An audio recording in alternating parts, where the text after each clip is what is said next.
presidensial threshold itu jelas-jelas bertentangan dengan konstitusi. Yaitu pasal 6A ayat 2. Presiden, pasangan calon presiden dan wakil presiden diajukan oleh partai politik atau gabungan partai politik peserta pemilihan umum. That's all. Nggak ada dia bilang harus menguasai kursi 20% dan lain sebagainya. Apanya yang open legal policy? Saya akan ditantang. Tapi buktinya MK menolak permohonan. Iya, MK menolak. Karena MK kan juga belongs to the state, belong to the presidential palace, ya kan? Makanya saya kritik terbuka saja. Karena saya tidak melihat ya ada semangat sebagai the guardian of the constitution, sebagai penjaga konstitusi untuk menegakkan konstitusi dalam konteks ini. Yang ada adalah semangat menjaga oligarki adanya. Semangat menjaga oligarki.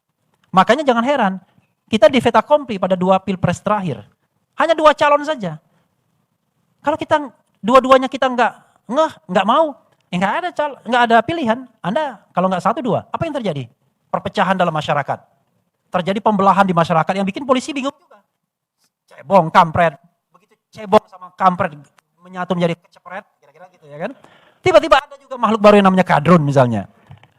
Nah, tidak selesai. Kenapa? Karena bipolarisasi terjadi gara-garanya adalah diterapkannya presidensial threshold yang memungkinkan kekuatan politik menjadi 2 blok kekuatan yang akhirnya tidak kondusif bagi politik Indonesia.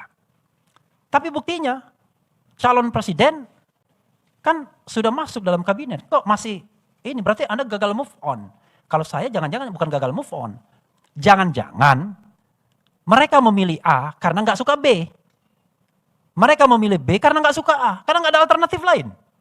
Kan begitu. Karena itulah kemudian dengan presidensial threshold yang 0 atau tanpa presidensial threshold, kita berharap bahwa lebih banyak calon-calon presiden yang akan muncul. Pak Rektor UMT calon presiden.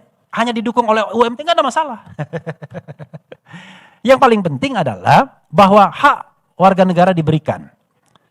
Itu prinsipnya. Di dalam proses berdemokrasi, ibu-ibu dan bapak-bapak sekalian, yang paling penting adalah hak itu diberikan terlebih dulu. Perkara kemudian tidak digunakan lain soal. Kalaupun nanti presidensial thresholdnya 0, nggak yakin saya 16 calon presidennya sesuai dengan jumlah partai politik. Kan partai politik tahun 2019 kemarin 16. 9 lolos parliamentary threshold dan 7 tidak lolos.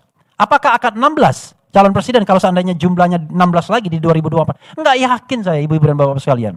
Pak JK pernah ngomong tahun 2009 ketika dia menjadi calon presiden melawan Pak SBY incumbent, berapa dia habis uang? 100 miliar uang pribadinya. Kira-kira berapa gedung yang bisa dibangun? Bayangkan. Jadi paling iseng sekalipun, sekarang saya kira sudah triliunan. Jadi paling iseng sekalipun gak mungkin lah orang lebay mau menjadi calon presiden. Tapi hak itu tetap harus diberikan. Apakah dipakai atau tidak, maka kemudian itu tergantung nanti bagaimana dinamika sosial politiknya.